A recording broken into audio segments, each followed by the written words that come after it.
જે કદાચ આખા પ્રવચનમાં તમને બીજી કોઈ વાત યાદ ન રહે તો આ એક વાત લઈને તમારી સાથે જજો. એમણે એક વાત કરી કે the biggest discovery of the 20th century, એટલે કે આ 20મી સદીની મોટામાં મોટી શોધ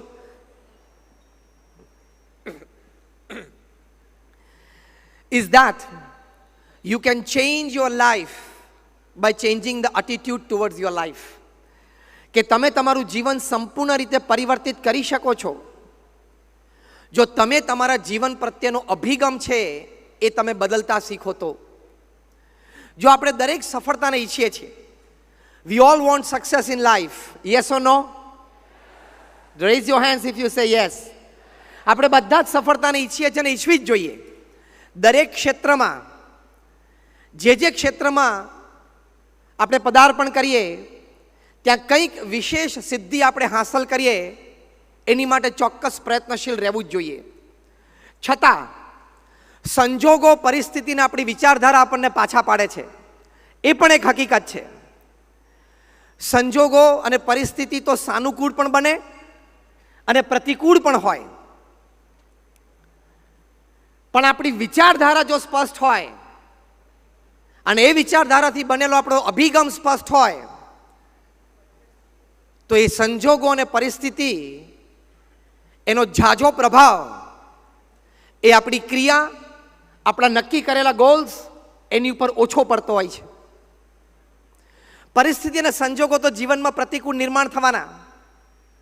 તમને જે કોલેજમાં એડમિશન જોઈતું હોય એ કદાચ ન પણ મળે, તમારે જે કોર્સમાં એડમિશન લેવું હોય એ કોર્સ કદાચ તમને ન પણ મળે, તમારે જે જોબ જોતી હોય એ જોબ તમને ન પણ મળે, તમારે જે વ્યવસાય ધંધો કરવો હોય એની અનુકૂળતા કદાચ તમને કોઈ પણ કારણોસર ઓછી પણ આવે, તમારે જે વ્યક્તિને જીવનસાથી તરીકે જોઈએ છે એ વ્યક્તિ કદાચ તમારા જીવનમાં આવે પણ ખરી અને ન પણ આવે. હા કે ના? આ બધા જ સંજોગો બનવા જોગ છે અને આમાંથી કોઈ એક બે સંજોગો તો દરેકના જીવનમાં બનતા હોય છે. તો you can't change the situation, you can change your attitude towards the situation. તમે વરસાદને બંધ ના કરી શકો, પલળવું ના હોય તો તમારે રેઇનકોટ અને છત્રી વાપરી લેવાની.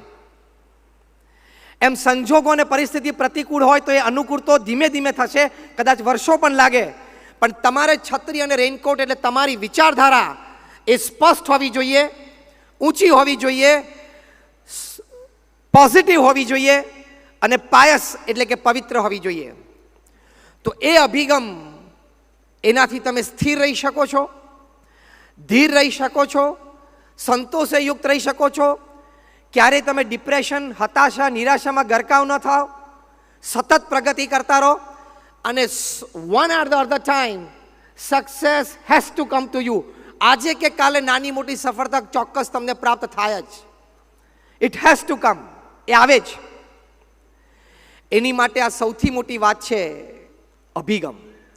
તમને આશ્ચર્ય થશે કે 1990ની સાલ સુધી એવી માન્યતા હતી કે જેની પાસે રિસોર્સિસ હોય, એટલે કે ફેમિલી બેકગ્રાઉન્ડ હોય, ધન હોય, આવડત હોય, ફેમિલી સપોર્ટ હોય, સોશિયલ સપોર્ટ હોય, એ વ્યક્તિઓ જીવનમાં આગળ વધી શકે, કંઈક કરી શકે અને કંઈક નાની મોટી સફળતા પ્રાપ્ત કરી શકે. પછી 1990 પછી ઘણી બધી વાતો એવી બહાર આવી,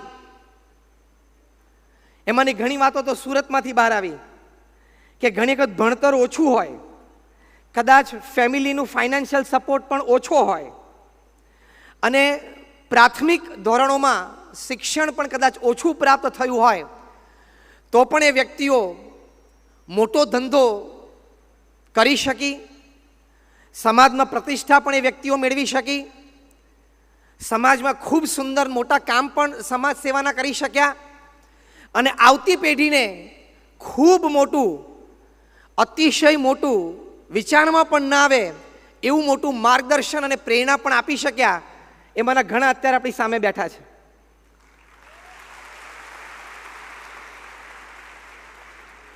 આ બેઠા છે એ બધાને નાનપણથી કદાચ તમે અહીંયા બેઠા છો એમાં 90% ને અત્યારે જે સવલતો અને વ્યવસ્થા છે એ નહોતા.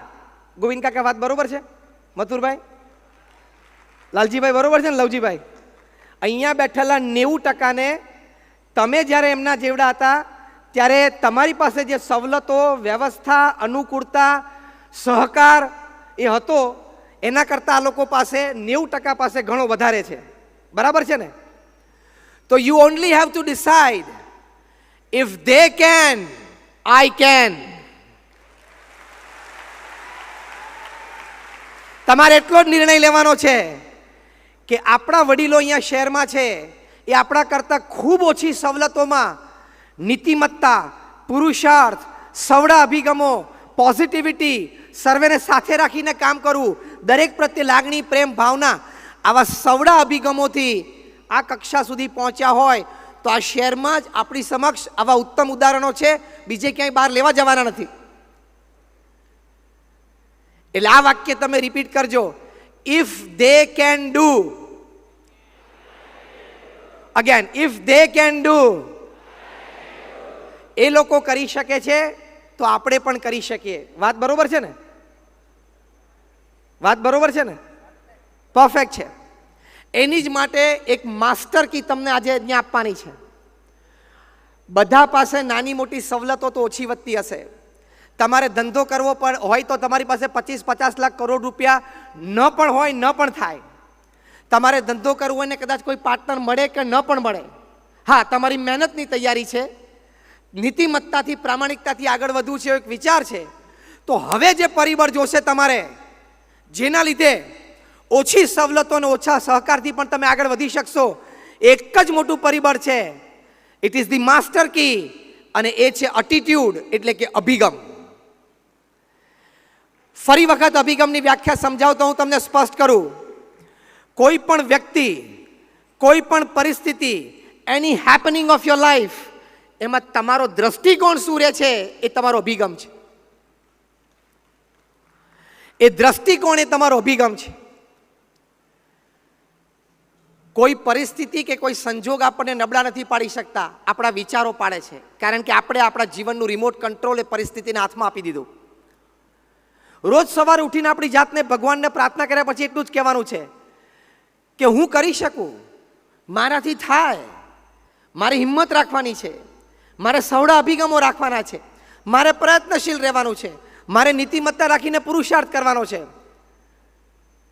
આટલી ભાવનાઓ અને વિચારો સાથે તમે સવારની શરૂઆત કરો, in some or the other way success has to come to you. સિદ્ધિ આવી જ જાય તમારી પાસે.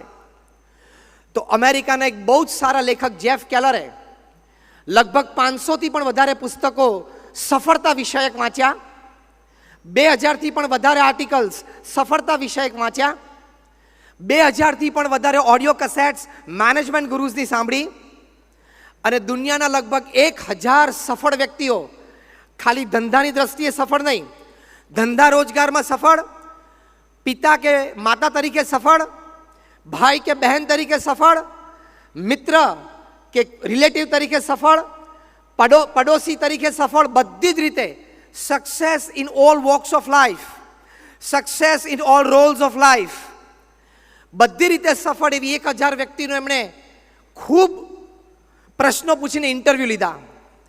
આટલા સંશોધનો અને આટલા પુરુષાર્થ પછી 14 વર્ષ પછી એમણે આ વિચાર વ્યક્ત કર્યો કે હું જે આ 1000 સફળ વ્યક્તિઓને મળ્યો, દરેકને પ્રાથમિક સ્થળે સંજોગો, પરિસ્થિતિ તો અલગ અલગ હતા, પણ આ કક્ષાની સફળતા સુધી એ લોકો પહોંચી શક્યા. એની માટેનું એક કારણ, જેના તારણ ઉપર હું આવ્યો છું, એ છે એટીટ્યુડ. એટલે એમણે પુસ્તક લખ્યું, એટીટ્યુડ ઇઝ એવરીથિંગ. એટલે કે જે કંઈ છે તમારો અભિગમ, તમારો દ્રષ્ટિકોણ જ છે. આ પુસ્તક ન્યુયોર્ક ટાઈમ્સમાં અમેરિકામાં લગભગ 60થી 65 વીક સુધી ટોપ સેલરમાં રહ્યું, એક વિશ્વ વિક્રમ થયો. આ પુસ્તકમાં 3 ભાગમાં એમણે સુંદર વાત કરી છે કે success begins in the head, so think right. અહીંથી સફળતાની શરૂઆત થાય છે, એટલે સ્પષ્ટ વિચારવું અને ઊંચું વિચારવું. બીજા ભાગમાં એમણે વાત કરી છે કે your words reflect your personality and character. તમે જે શબ્દ બોલો છો એ શબ્દ દ્વારા તમારું વ્યક્તિત્વ અને તમારા ચારિત્રની ઓળખ બીજાને થાય છે. So speak right. Positive language propels you to heights. બહુ સુંદર વાક્ય લખ્યું છે કે હંમેશા પોઝિટિવ લેંગ્વેજ રાખવી. મારાથી આ ન થાય એવું કોઈ દિવસ નહીં બોલવાનું. આ મારું કામ નહીં એવું કોઈ દિવસ વિચારવાનું નહીં. આ તો પેલાનું કામ, એની પાસે વ્યવસ્થાને સગવડ છે, મારી પાસે વ્યવસ્થાને સગવડ નથી, આ મારું કામ નહીં, એવો જિંદગીમાં પણ કોઈ દિવસ સંકલ્પ નહીં કરવાનો. God does not play dice. દુનિયાના બહુ જ મોટા મેનેજમેન્ટ ગુરુ છે ઓગ મેન્ડિનો. એમણે the greatest salesman in the world એ પુસ્તકમાં બહુ જ સુંદર વાત લખી છે કે ભગવાન કોઈ દિવસ પક્ષપાત રાખતા જ નથી.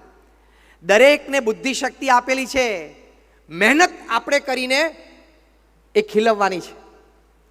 તમને આશ્ચર્ય થશે કે જે 100 શ્રેષ્ઠ વિચારો જેને પૃથ્વી ઉપર ઇતિહાસની કરવત બદલી, એમાંથી 70થી પણ વધારે વિચારો ક્લાસ 3 અને ક્લાસ 4ના કર્મચારીઓને આવેલા છે, ઇન્ક્લુડિંગ T20.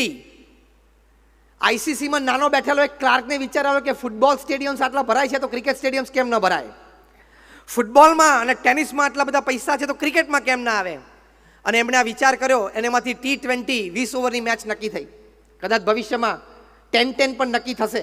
T10 શક્ય છે. તો આ વિચારો, એની સ્વતંત્રતા, એની માલિકી અને એની અભિવ્યક્તિ એ આપણા હાથની વાત હોય છે. કદાચ કર્મના હિસાબે પૈસા ઓછા જીવનમાં, પારિવારિક ઓછા પ્રાપ્ત થયા, શિક્ષણ થોડું ઓછું પ્રાપ્ત થયું, પણ વિચારોની માલિકી તો આપણી છે ને. વિચારો તમે મોટા રાખો તો મહાનતા તરફ ખેંચવું તમને એ કુદરતનો ક્રમ છે અને એક હકીકત છે. એટલે આ પહેલો મોટો લાભ. બીજો મોટો લાભ છે અભિગમનો. હવે આ ખૂબ શાંતિથી સાંભળજો. બીજો મોટો લાભ એ છે કે તમારો અભિગમ જો સવડો, ઊંચો અને પવિત્ર હોય તો જીવનમાં બનતી કોઈ પણ નેગેટિવ ઘટનાને પણ તમે પોઝિટિવમાં ફેરવી શકો. નેગેટિવ બનેલી ઘટના તરફ એ જ દ્રષ્ટિ રાખવાની કે હવે બની તો ગઈ છે આ ઘટના મારા જીવનમાં. For example divorce, for example તમારા પાર્ટનરે દગો દીધો, ફોર એક્ઝામ્પલ તમે ધંધો શરૂ કર્યો અને ખોટ ગઈ, બેંકની લોન માથે ચડી ગઈ. આ બધા ગંભીર પ્રશ્નો છે જીવનના. એક ઘટના જે બની ગઈ છે એ ઘટના સુધરતા તો કદાચ 2-4-5 વર્ષ પણ લાગી જાય, પણ એ 2-5 વર્ષ દરમિયાન આપણે તો સ્થિર રહેવું પડે કે નહીં? યસ ઓર નો?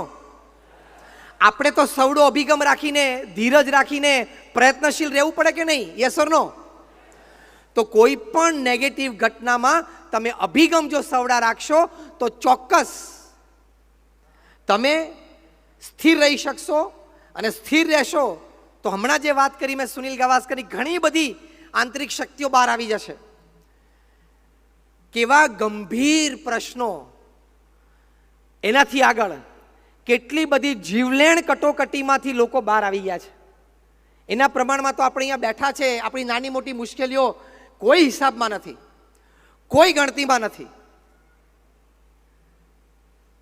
એકવાર એક વ્યક્તિ સ્ટેજ ઉપર, એકવાર એક વ્યક્તિને નોકરીમાંથી કાઢી મૂકી પોતાની જાતને ક્રિએટિવ ડિરેક્ટર તરીકે ઓળખાવતા હતા.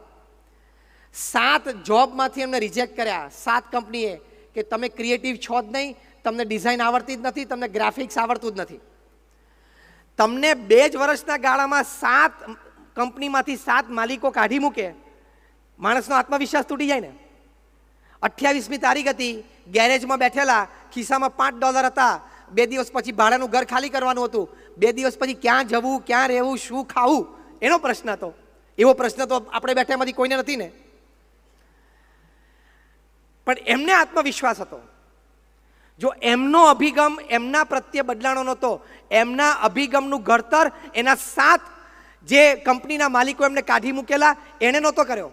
ભલે એ લોકોએ મને કાઢી મૂક્યો, એ લોકો મને ન સમજી શક્યા, પણ મને આત્મવિશ્વાસ છે કે મારામાં ક્રિએટિવિટી છે જ. એ અગત્યની વાત છે.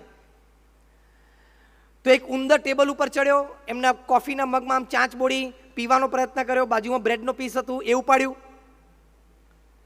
એટલે એમને મજા આવી.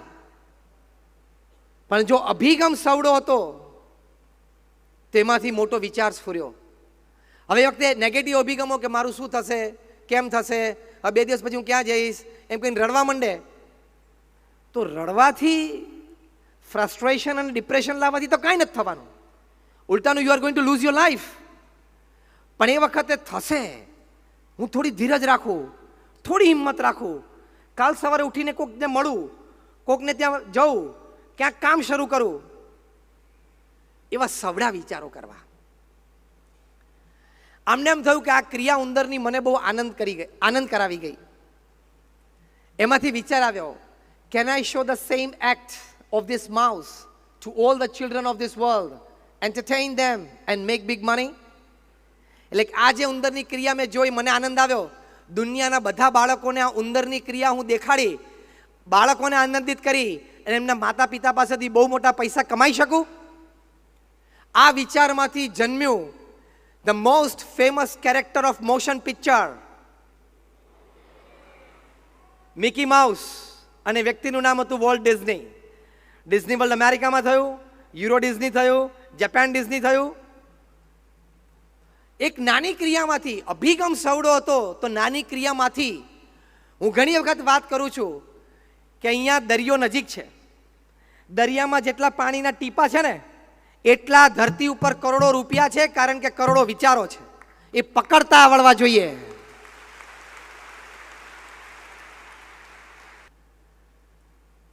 તો જો આ વિચારોની કિંમત છે, એટલે રોજ સવારે ઉઠીને મોટા વિચારો કરવા, સામાન્ય વિચારો જ ના કરવા. એ મોટો અભિગમ છે.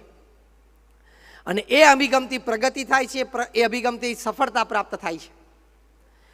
અને જો અભિગમ સવડો નહીં હોય તો વ્યવસ્થા સારી હશે, અનુકૂળતા કરી આપશે, પરિવાર, સમાજ કે સરકાર કોઈ પણ તમને સારી સવલતો આપશે, પણ તમારો જો અભિગમ સવડો નહીં હોય ને, તો એ સારી સવલતોની વચ્ચે પણ તમારી પ્રગતિ નહીં થાય, અથવા તો બીજા શબ્દમાં બોલીએ તો દુર્દશા એવી ને એવી રહેશે.